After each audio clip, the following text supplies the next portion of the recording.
Gatha on opening the sutra.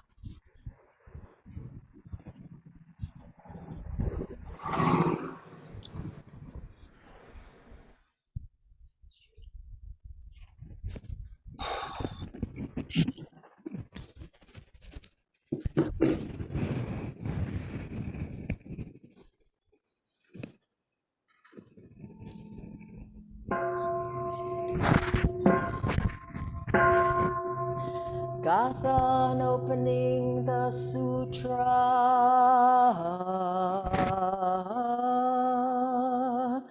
the Dharma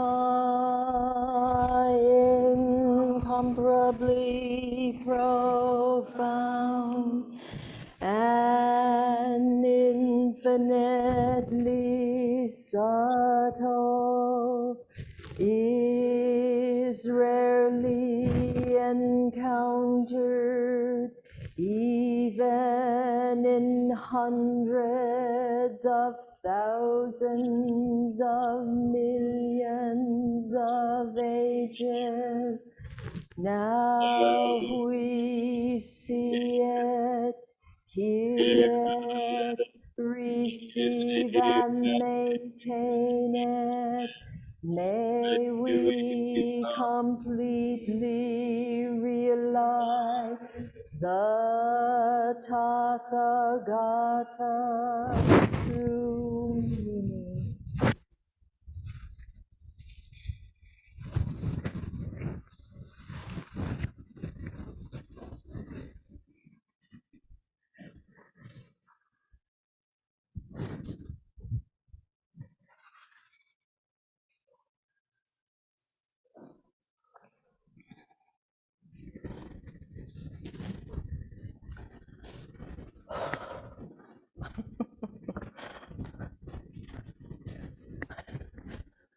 Well, here we are on day 4 of session already. Day 4. Yeah, I love session. So I'm gonna start with a couple of poems. The first one is a Hawaiian poem it's by Brandy Nalani McDougall. And it's taken from the Hawaiian creation chants. So that's a good way to start. It's called Ekolu, or 3. In the beginning was the Word, and the Word was born to Po, who was the dark before the light. Kane it called, then Lono, Kanaloa, Ku, Hina, Papahanaumoku, Wakea, Haumea, Pele, Hi'iaka, bring forth your fire in dance, your water springs and salt-swept waves, your hulikalo for planting, your sturdy ring trunks of niu. Stir the darkness around you and bring forth the light. E ala e. Stir the darkness around you and bring forth the light.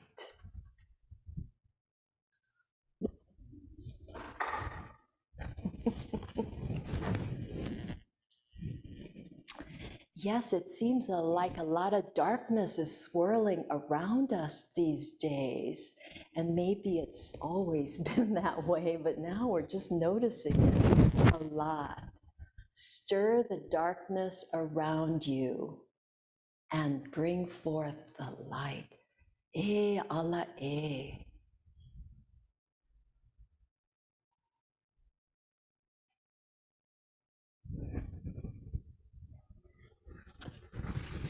And then I wanted to read this poem from the book, The First Free Women, Poems of the Early Buddhist Nuns. And this one is by Upalavana blue lotus. She was, I don't know if she was known as Blue Lotus, but evidently she had a bluish tint to her skin. And she and Kema were the two foremost women disciples of the Buddha.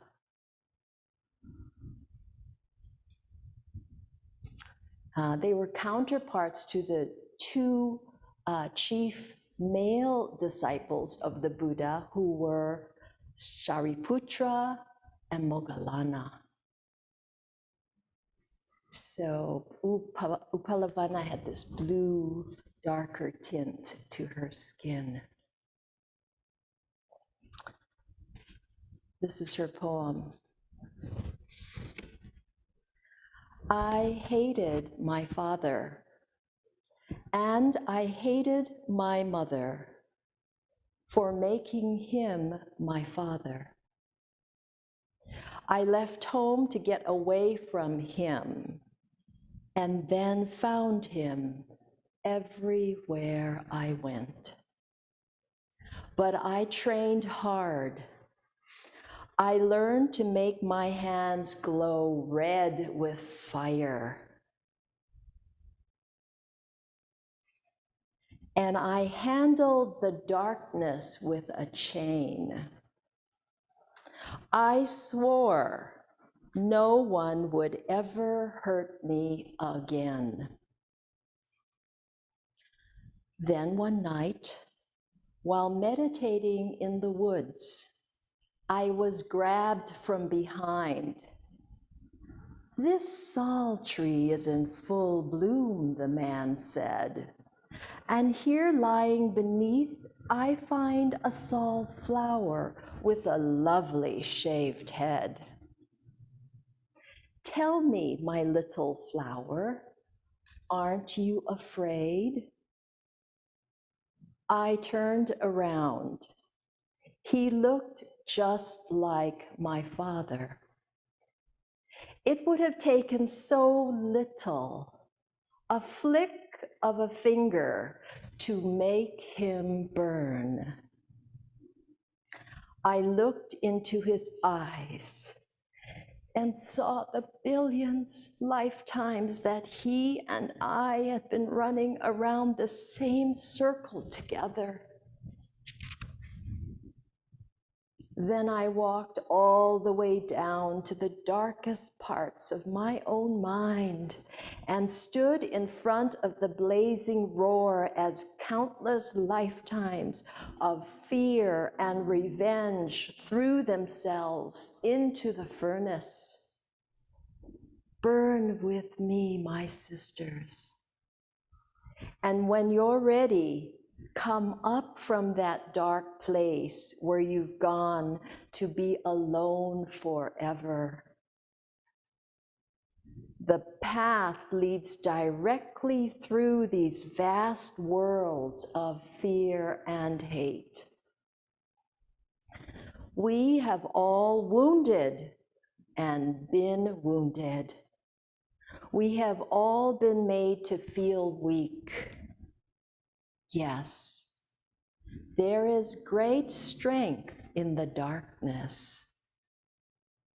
Yes, the mind can be used as a knife or a chain. Yes, your whole world is burning itself to the ground. Ask the lizard how long this has been going on. Ask the sunflower and her million seeds. The mind is more powerful than you can possibly imagine.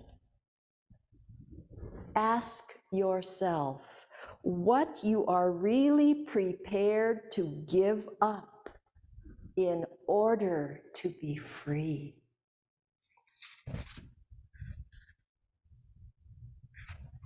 Ask yourself what you are really willing to give up to be free.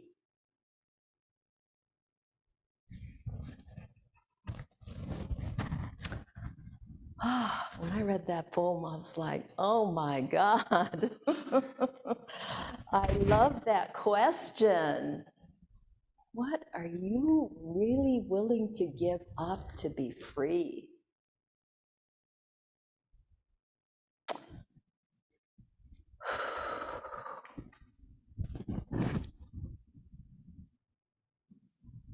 Powerful.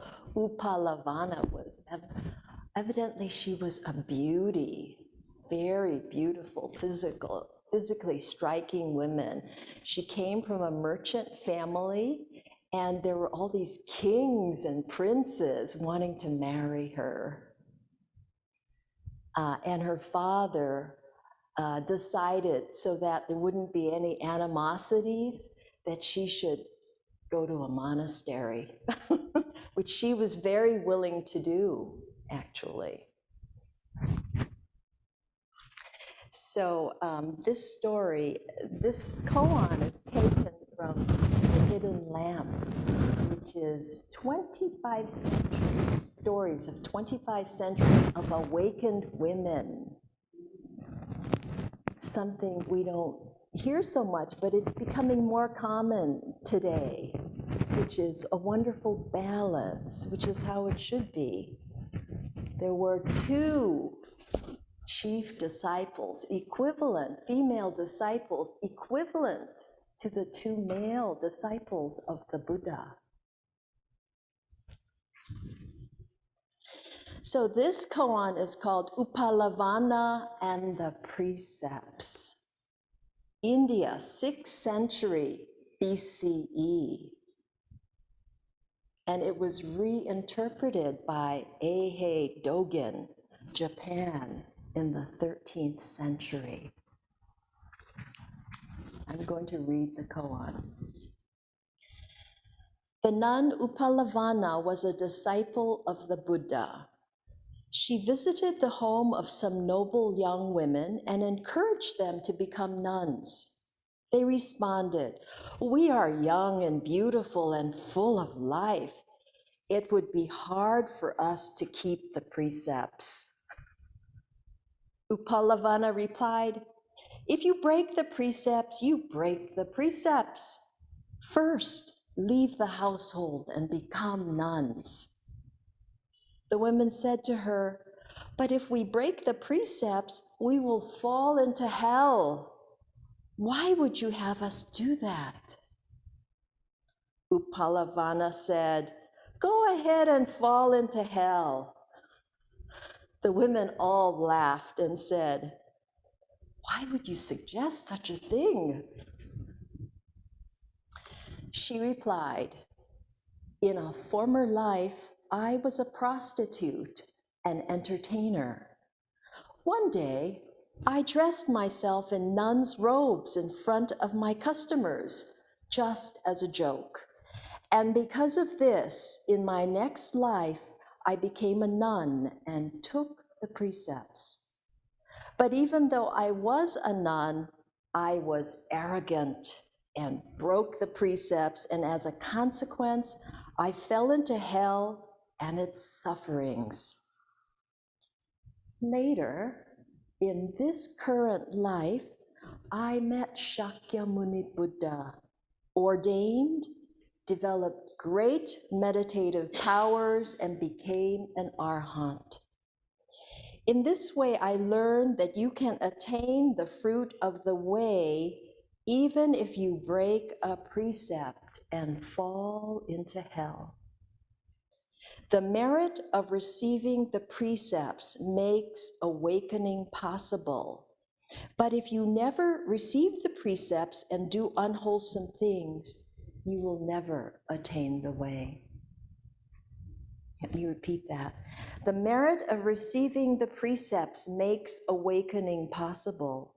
But if you never receive the precepts and do unwholesome things, you will never attain the way. That is the koan, the story. And in this book, they have commentary by current day Buddhist teachers from a variety of backgrounds.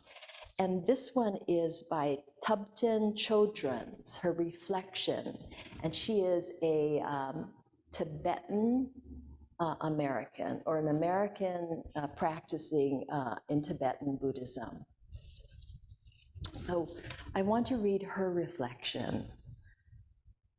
As one of the great senior nuns at the time of the Buddha, Upalavana was specifically praised by the Buddha as being the nun foremost in the 6 super knowledges, psychic powers such as clairvoyance, possessed only by liberated beings.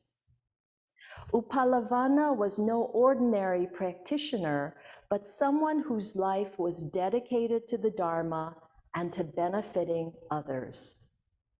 Her first exchange with the young women in the koan reminds me of conversations I've had with women and men who have expressed interest in becoming monastics but recoil when I encourage them, saying, "But I can't possibly keep the precepts, it's too hard." Their negative self-image stops them from following the path to awakening. While it may sound strange for Upalavana to nonchalantly say, "If you break the precepts, you break the precepts," as if it were no big deal, she is in fact encouraging these women to go beyond their perfectionistic tendencies and self-deprecation and give it a try. Stop getting in your own way by telling yourself you're incapable of doing something that you admire. Have some confidence that you can realize your beautiful Buddha potential. Have some confidence that you can realize your beautiful Buddha potential. She knows they are capable of attaining awakening, and to prove this, she recounts her own experience in a previous life as a prostitute. In that life, as a joke, she puts on monastic robes. Perhaps she seductively lowered the robes to reveal her breasts, or raised them to reveal her legs, as if to say, "What fools these nuns are! Who in their right mind would want to be celibate and give up sensual pleasure?" But the symbol of the monastic robes touched something deeper in her, planting a seed so that in her future rebirth, she could become a nun. Still, she was arrogant and defiant, broke the precepts, and fell into hell. But hell is not an eternal state. When that karma was exhausted, Upalavana was born once again as a human being. She underwent great suffering in her family life that is not recounted in this koan. And the whole time, despite her misery, much of which centered around sex, husbands, and children, the seed of liberation was being fertilized in her. I love this passage. I'll read it again. But hell is not an eternal state. When that karma was exhausted, Upalavana was born once again as a human being. She underwent great suffering in her family life that is not recounted in this koan. And the whole time, despite her misery, much of which centered around sex, husbands, and children, the seed of liberation was being fertilized in her. So when she put on the robes as a joke, a seed was planted. And Tibetans believe in reincarnation. So when she was reincarnated into a woman, she suffered greatly, perhaps because of the karma in a previous life. It's not totally sure. But evidently, she had problems like her mother was sleeping with her husband, and then later on, her lover, she had a daughter, she left them, and later on, her daughter was sleeping with her lover. Great suffering, great suffering. But the seeds of liberation were being fertilized with this suffering.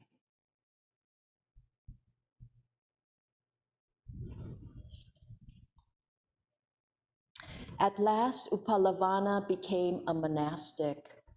Overcoming her fear and despondency, she practiced the path, and by taming her mind through keeping the precepts, she attained liberation. Had she never given this a try, she never would have become an awakened being. When I speak to those with monastic aspirations who hesitate, I remind them that we take precepts because we are not capable of keeping them perfectly. We take precepts because we are not capable of keeping them perfectly. And I've also heard, because we are bodhisattvas, we take the precepts. And that's our practice. And we know we cannot keep them perfectly. If we were, we would not need, okay, so let me read that again. I remind them that we take precepts because we are not capable of keeping them perfectly. If we were, we would not need to take them. If we never challenge ourselves, falling down in the process, we will not be able to transform our body, speech, and mind into those of a liberated being. If we never challenge ourselves, falling down in the process, we will not be able to transform our body, speech, and mind into those of a liberated being. Upalavana's story could equally apply to people who choose to remain householders and who keep the 5 lay precepts, which are to abandon killing, stealing, unwise or unkind sexual behavior, lying, and intoxicants. However, Upalavana, like the Buddha himself, was a monastic. There is something precious about monastic life, which is hard to describe in this day and age when people think that choosing to be celibate is strange. Having been a monastic for 35 years, I cherish the opportunity to hold precepts and live as a renunciate. Even though I have not kept my precepts perfectly, they support me on the path, subduing the mind and opening the heart. Like the young women in the koan, I initially lacked confidence in my ability to keep the precepts. I tried following the example of the Tibetan nuns, being quiet, shy, and self-effacing, but it didn't work. I was a university-educated woman with a career schooled in expressing my ideas. On the other hand, I was arrogant and full of attachment and anger. My physical, verbal, and mental actions definitely needed to be subdued. What held me steady in the Dharma despite the waves of my emotions and preconceptions was the knowledge that my mind is the creator of my happiness and suffering. That's what we're working with on the cushion. There was nothing else to do but practice the Dharma to transform my mind. Fortunately, I had excellent spiritual mentors who guided me and whose instructions I had enough good sense to follow. I am eternally grateful to the Buddha for initiating the monastic Sangha and for the centuries of bhikshunis who have practiced diligently. Due to their kindness, the priceless option of becoming a monastic still exists today.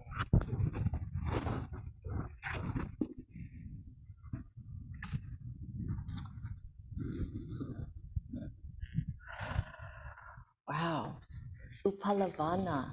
I was reminded of Upalavana because I went to the Lens Foundation conference this past weekend at the Garrison Institute in New York. And it was, the title of the conference was The Future of American Buddhism. And it was a wonderful conference. I felt energized during this conference, because a lot of conferences you go to, you feel kind of drained, right? This was in person and on Zoom. It was hybrid. And I was lucky enough to be there in person, so I got to meet members of the Mahasangha, the greater Sangha community, which is also only a microcosm of the great Sangha. But I met people, men and women, from many different Buddhist backgrounds. Tibetan, Nichiren Shu, she's the first Black Japanese American to be bishop of the American Nichiren Shu, which is a sect of Buddhism. And Tibetans and academics and grant makers. It was rich coming together. And I would say a good half to maybe a little over half were people of color there, which is different than previous conferences I've gone to by the Lens Foundation.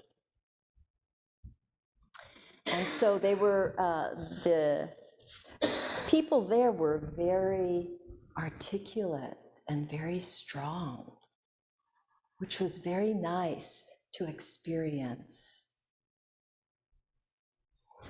And the Garrison Institute is a beautiful, it used to be the home of, it's the former estate of Hamilton Fish, who was the governor of New York and also Secretary of State under Ulysses Grant.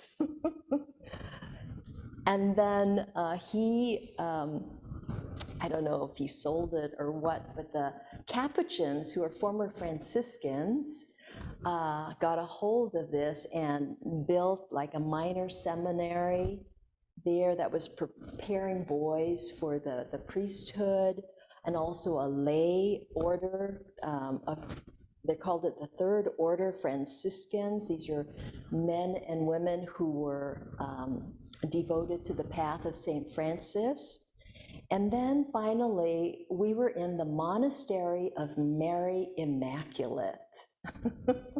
And this was a supposed to be for the theological instruction of men who were going into theology. So there's rooms, you know, kind of like dorm rooms. It's a beautiful old building, enough for 120 people there.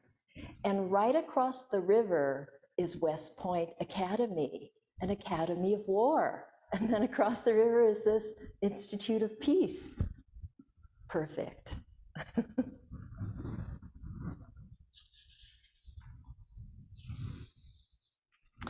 So,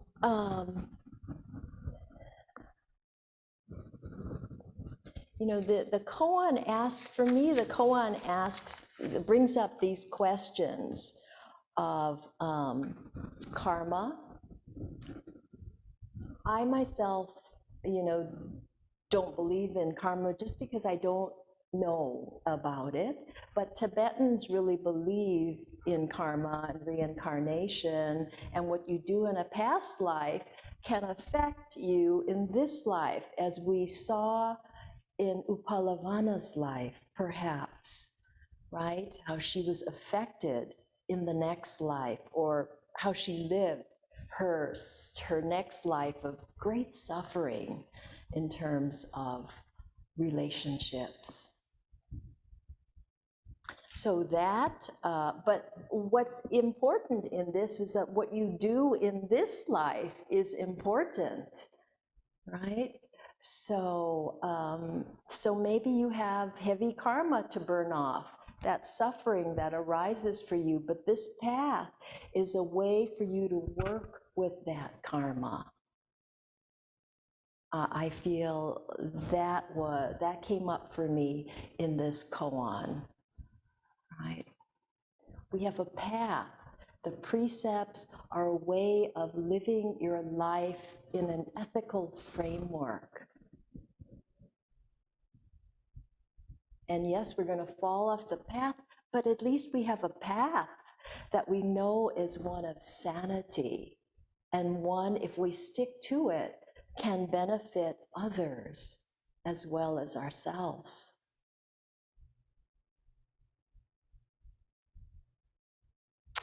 And I loved how Tubten Chodron brought up the fact about negative self-image, how that keeps us from the path of awakening. And that's because of causes and conditions, right? What came up at the conference was trauma, you know, historical trauma.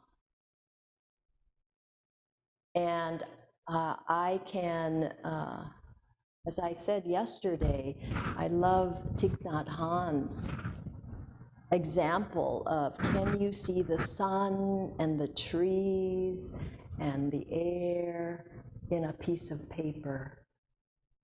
And if you can see that, then you can see your, I don't know if it's karma, but you can see your ancestors in your hand,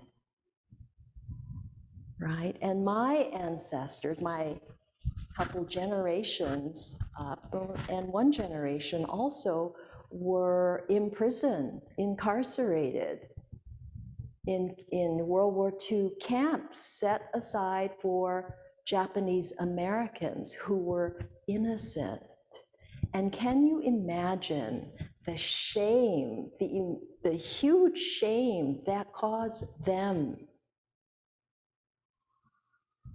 And I've been learning about my grandfather.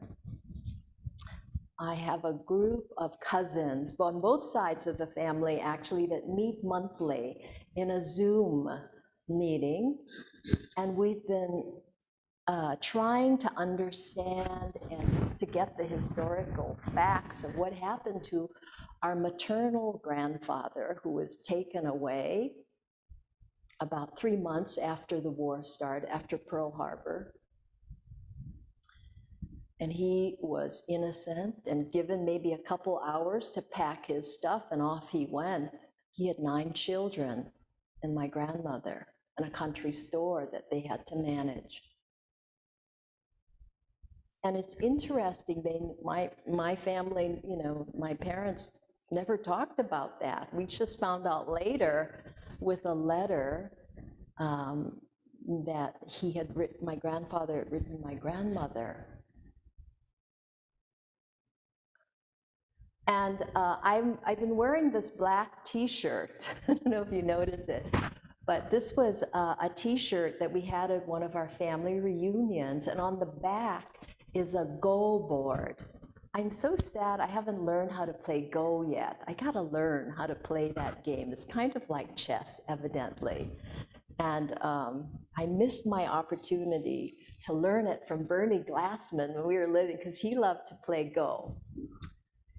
Anyway, on it is a couple of mons, which is my grandfather's and my grandmother's mon, the family crest. And there is a line taken from that letter we found written to my grandmother, the last thing I think she kept in her things that we found, I don't know how many years after her death. And I never really understood what it meant. And it said something like, I am content to be a small stone in the national effort for peace. And I didn't understand it. And in the letter, he says, you know, I thought I would be getting out when I was first taken to the camp, but now I don't think so. And he thanks my grandmother for being a wonderful wife, loving, and a good mother. And at the end, there was this sentence that he had there: I am content, I'm happy to be a small stone in this great effort for peace. And he died a few months later of an aneurysm. So they never, you know, saw him again. So for me, that means that's like, you know, to be incarcerated, he's saying, is a small thing if it helps in the whole peace effort.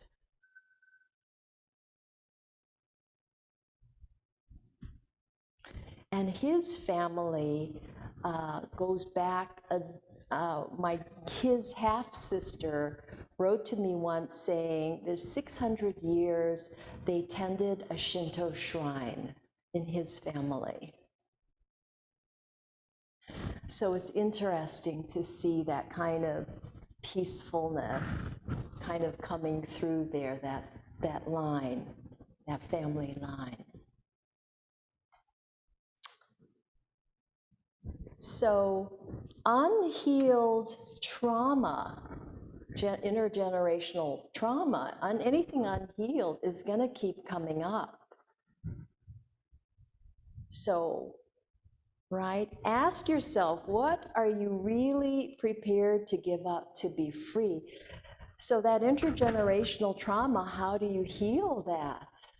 Right, that's the question, because that was coming up at the conference. There were people speaking from trauma.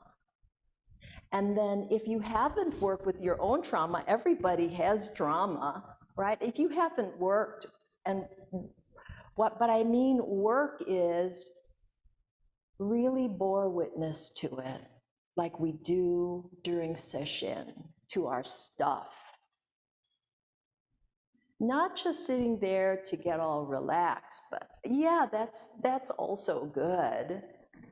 But can we be on the spot and really see what's coming up and just really be with those feelings? Not having to figure it out, but can we really just be in our bodies and bear witness without distracting us? Because our minds are good at distractions, right? We're trying to work with our minds. I think that if we can really bear witness, we can notice the story. If there's a story, sometimes we might not even have a story. If it's intergenerational trauma, that understanding might come later, as it is for me as I'm studying what happened with my ancestors. Ah, that happened. I can imagine. And on my father's side, 15 members of his family was incarcerated at Heart Mountain, Wyoming, which I did go to visit. Kind of a pilgrimage there, a lonely spot in the high desert in Wyoming.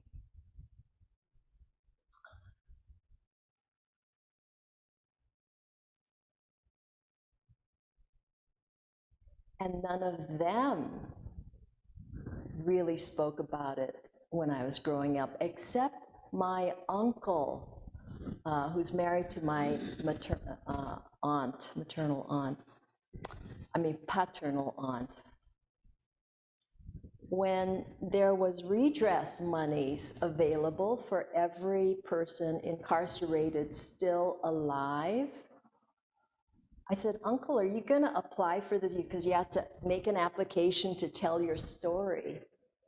And he said, no, there is no amount of money that they can give me to apologize for this. And I was like, wow, I was hearing his pain. There is nothing they can do.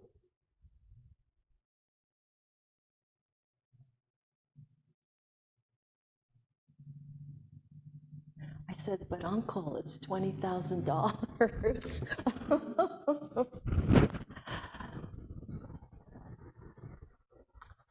So, and then when Roshi developed our Foundations of Mindfulness classes a little over 10 years ago now, the second class, he brought up shame, working with shame, which Carlene did a fabulous talk on shame. You should look it up on YouTube, definitely on our YouTube channel. When he brought up the word shame, I was like, oh my God, why are you talking about shame? I didn't even want to hear the word shame. And I thought, whoa, that is a strong reaction. That's interesting. Right, and at the time, I mean, you know, you hear the stories from your aunties and uncles, but now I'm understanding it a little bit more.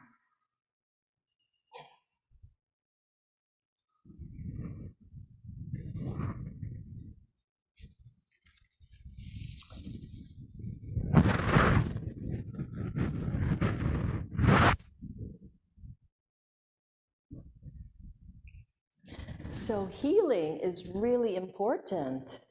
I think especially if you have children, right, for your children, but also for you, and how you are with each other in a Sangha community. This is where you can really practice, because you know, everybody is practicing. I heard a couple people tell me when we were talking, you know, just one-on-one, couple of them said, oh, it's so nice to talk to someone who understands the path.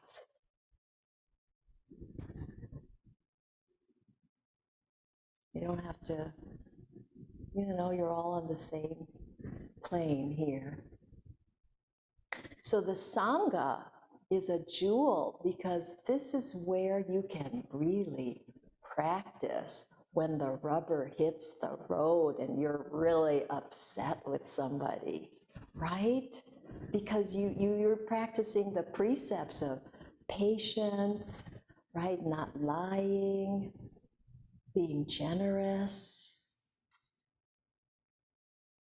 working with your anger, trying to check in and going, whoa, what's going on over here with me? Not talking stink about somebody, especially if they're not in the room. That's a hard one.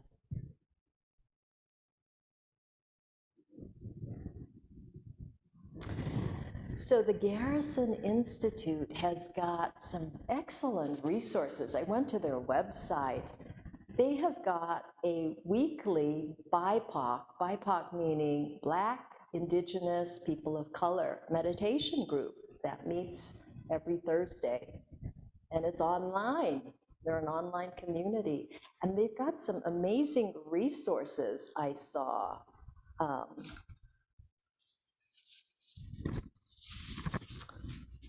The work that they're doing together which made me think about our people of color circle, which I have done like nothing except show up. That's about all I've done, you know, which has been nice too, but I see all these different teachings that we could discuss. And in fact, I wanted to talk about some things, but I think we're kind of running out of time for today's talk, but I am going to pass this out.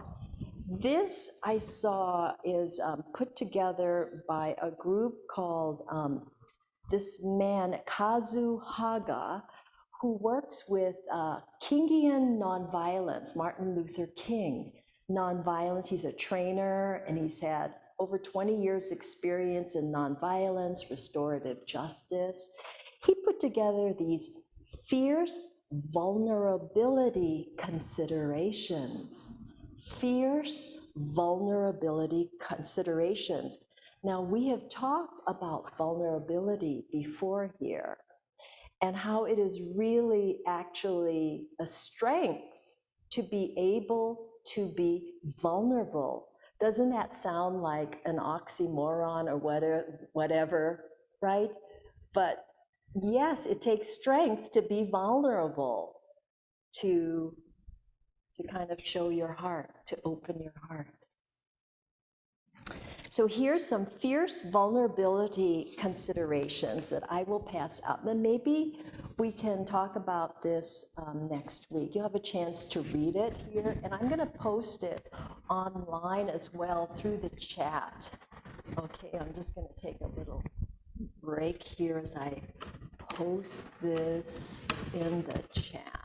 Okay, let's see if it works. I wonder if it'll work. Well, we'll see.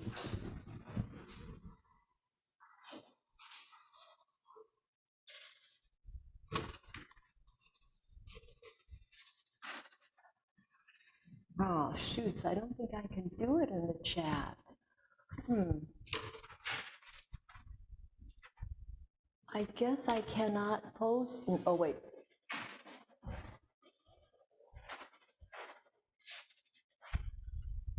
Sensei, you could post a link if you have a link to a web address. Oh, okay. You probably can't, I don't know if you can post a PDF. I can post a link, right? Okay, let me get this. All right, so while I'm doing this, you can see if you have any questions. And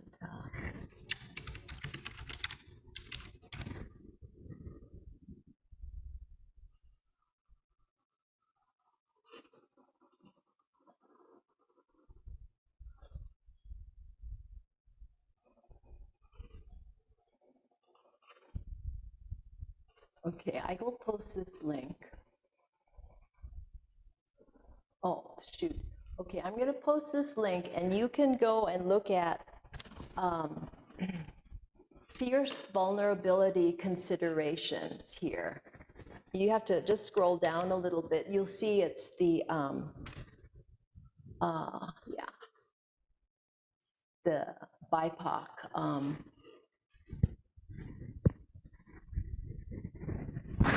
And then, you know, there's talk about allies. For BIPOC people need white allies, and that makes all the sense in the world to me, right? We're helping each other. Your freedom is my freedom, really. But that's a whole nother topic over there, which I'm not up on, but I should ask Diane Myogetsu Bajek, because we have got a group that I know Linda has been part of. It started off as the white privilege, but now what is it called, Linda? The Open Heart Circle. It wasn't called white privilege, it was called Addressing white privilege. Understanding white privilege. Right, right. Yeah, it wasn't the white privilege circle. Okay. So anyway, yeah, so these discussions are really great to have, right? As we educate one another as to how we're feeling, what we understand, that's the thing about the Buddha's work. He worked with everyone. He included everyone. There's no exclusions here we're talking about. There are affinity groups that are supporting each other, but yes, it is for the I think, healing and then being able to talk to one another.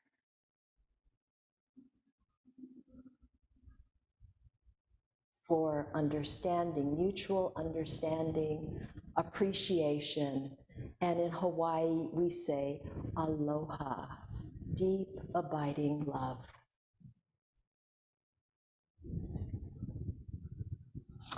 So, are there any questions or comments about my talk today? And I'll be continuing on Friday. So read this and tell, bring your whatever you think. Oh, good, thank you.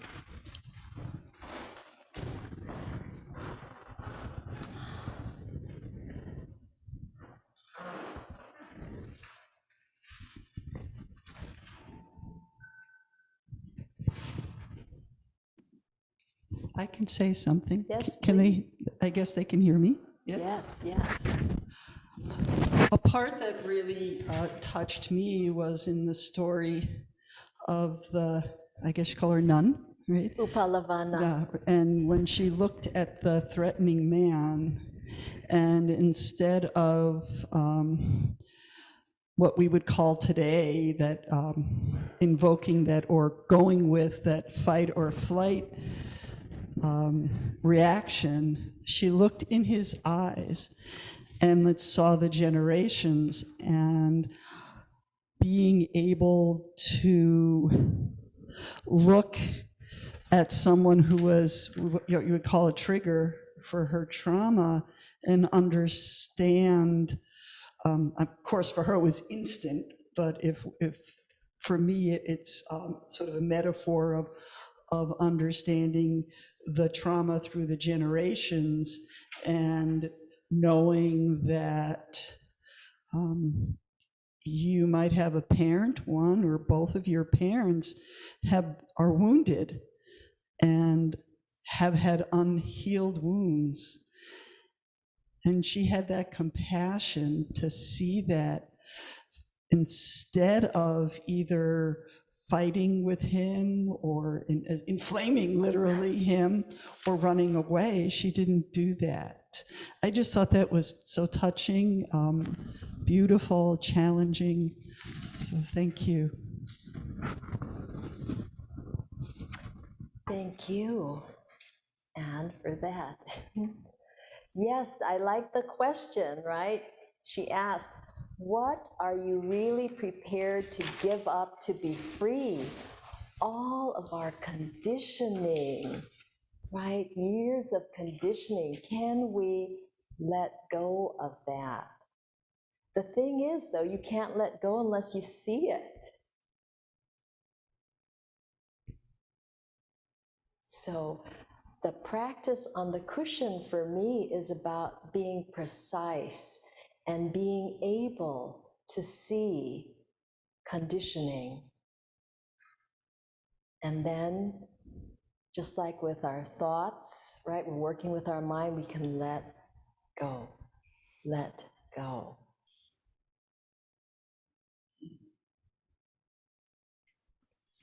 Yeah, she's asking. It's such a powerful poem. Had one other thing. Oh, yes. I listened to a talk recently by a woman named Dr. Catherine Meeks, who is an Episcopal leader in the Diocese of Atlanta. She's in charge of the Absalom Jones Center, and he was the first Black priest in that tradition. And she gave two talks. One was on a Sunday, and the other was a special talk in an evening. And the one on the Sunday is actually the one that hit me, because she suffers from rheumatism, and she's just had she's now the bionic woman, as she says, and she must be close to 80. And that image of the older, wise, just fierce but soft older Black woman who's lived through a lot. And the theme that kept coming through her talk on Sunday is, do you want to be healed? And what does that mean? What do you have? So it sounds like that, do you want to be healed? And it involves changing the way you live. It might involve pain, but do you want to be healed? And it just stuck in my head just now also. Great, thank you. Yeah, that's what, being free is being healed, I think. Yeah. Mm-hmm. Yeah, so our path is, it's a gift, right? It's a gift, but it's a practice, this kind of discipline and effort that is needed.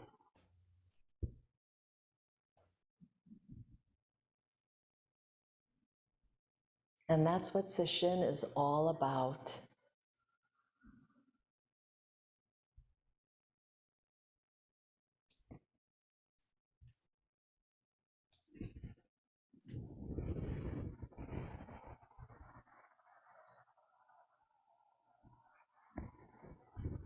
Any other thoughts? Oh, here we go. Guess we have to get you on. I was just thinking, where it said healing and what is healing, and it is the idea of, being vulnerable, which means we're going to get hurt again and again and again, and just so many people, want perfection. Like going back to the question of the koan, what are you willing to give up to be free? And giving up the idea of perfection, which also connects to, this was a lovely talk, because everything just kept sort of looping back on itself, because it's a lot of times perfection is that response to, all right, what do I have to do to make sure the bad thing doesn't happen again? And that's so often an intergenerational issue, that where the grandchildren are driven to make sure, then they don't even know what happened to grandpa, but just it's this thing that gets passed down. Like, I don't know about karma other than cause and effect in this life, but it sort of operates like that. And one last comment I was thinking about was in the koan, the nun's joke when she was a prostitute to put on robes. How great, because in jokes, like in real jokes that we come up with, not that we hear on YouTube and retell someone, like real jokes, we have our truth and our anger in them. And as I've been sitting for 3 days, I've had some very strange, just visual jokes. And at night, I'd write it out and figure out. It's like, okay, yeah, that's what I'm angry about. Okay, so thank you. Yeah.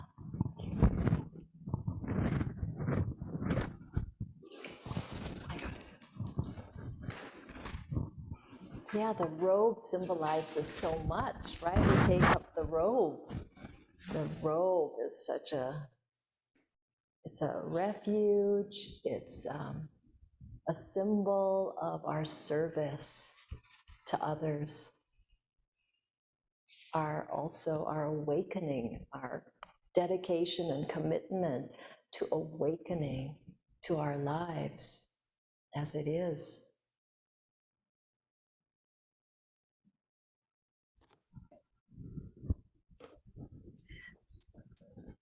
All right then. Oh yes, pics. I just wanted to thank you for such a beautiful talk.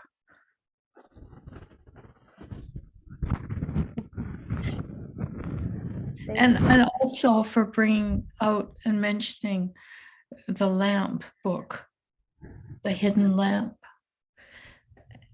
Amazing to think that I feel like I've read a lot of Buddhism for years and years, and I've never heard mention of, that there were female students at the Buddha's time.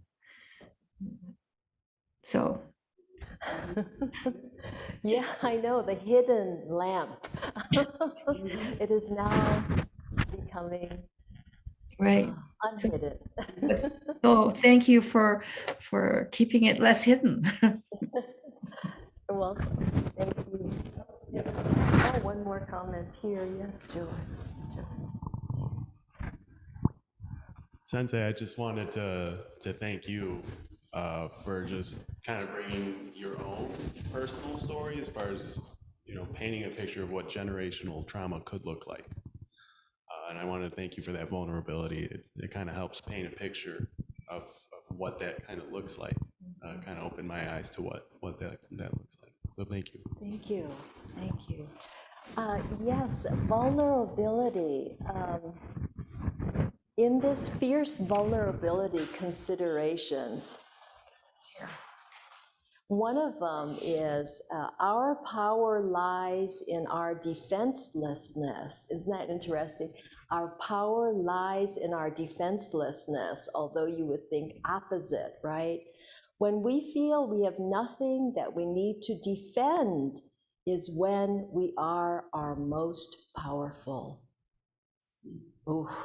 We value transparency over security. We lead with honesty and trust that people will hear, see, and witness us in our full humanity. Isn't that beautiful? When we feel we have nothing that we need to defend is when we are our most powerful. That is something to practice with and this is a koan right here that you can work with, really.